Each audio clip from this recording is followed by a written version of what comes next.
Hello বন্ধুরা, welcome আমার চ্যানেলে ওয়ার্ল্ড অফ পাঁচফোড়নে। আজকে নিয়ে এসেছি শীতকালীন দারুণ মজার শাক, যেটা আমার খুব প্রিয়, পালং শাক। পালং শাকের কিন্তু কমপ্লিটলি নিরামিষ একটা রান্না, পুরোপুরি বাঙালি স্টাইলে। আশা করি আপনাদের সবার খুব ভালো লাগবে। যদি ভালো লাগে চ্যানেলটাকে প্লিজ সাবস্ক্রাইব করে দেবেন, পাশে থাকা বেল আইকনটা প্রেস করে দেবেন, তাহলে আমি যখনই কোনো নতুন মজার রেসিপি এরকমই আপলোড করব আপনাদের কাছে লেটেস্ট নোটিফিকেশান পৌঁছে যাবে। শাকের রান্নায় অফকোর্স শাক লাগবে। শাকটাকে ভালো করে কুচিয়ে নিয়েছি আমি এখানে, আর নিয়ে নিয়েছি একখানা বেগুন। বেগুনটাকেও বেশ ছোট ছোট করে টুকরো করে ডাইস করে কাট করে নিচ্ছি। আর লাগবে আমাদের এখানে একটা ছোট সাইজের আলু। আলুটাকেও আমি ছোট ছোট ডাইস করে কাট করে নিচ্ছি বেগুনের মতন। এরপরে একটা কড়াই গরম করতে বসিয়ে দিলাম। কড়াইয়ে দিয়ে দিলাম সামান্য একটুখানি সর্ষের তেল। শাক রান্নায় বেশি তেলের দরকার নেই, 1 থেকে 1.5 চামচ মতন তেল দিয়েছি।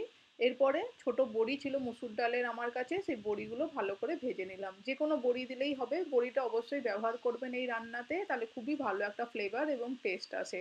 বড়িটাকে প্রথমেই ভেজে লালচে করে তুলে আমি সাইডে রেখে দিচ্ছি।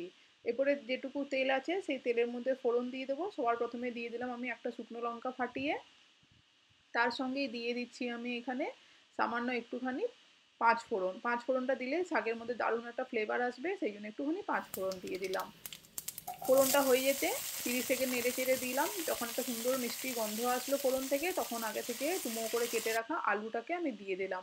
আলুটাকে দিয়ে বেশ 2-3 মিনিটের জন্য একটুখানি নাড়িয়ে চাড়িয়ে একটু ফ্রাই করে নেবো, যাতে কাঁচা ভাবটা চলে যায়। আলু ভাজতে ভাজতে দিয়ে দিলাম আমি পরিমাণ মতন হলুদ। হলুদ দিয়েছি হাফ স্পুন মতন, নুন দিলাম 1 স্পুন।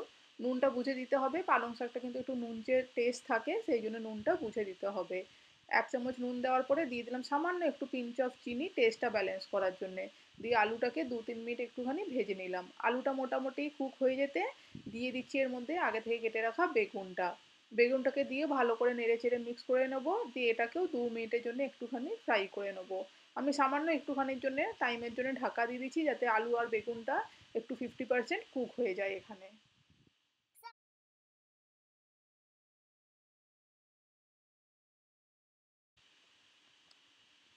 যখন 50% কুক হয়ে গেছে, দেখে বোঝা যাচ্ছে ভাজা ভালো মতন হয়ে গেছে, এই সময় দিয়ে দেবো আগে থেকে কেটে রাখা শাকটা।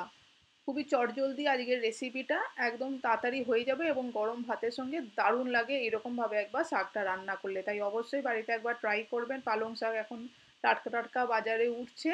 এইভাবে একবার খেয়ে দেখবেন, আমাকে কমেন্ট করে জানাবেন আপনাদের কেমন লাগলো।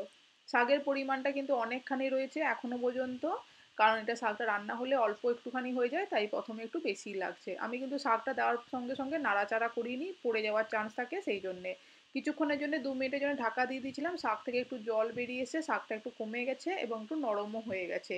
এরপরে ভালো করে মিক্স করা যাবে আলু আর বেগুনের সঙ্গে।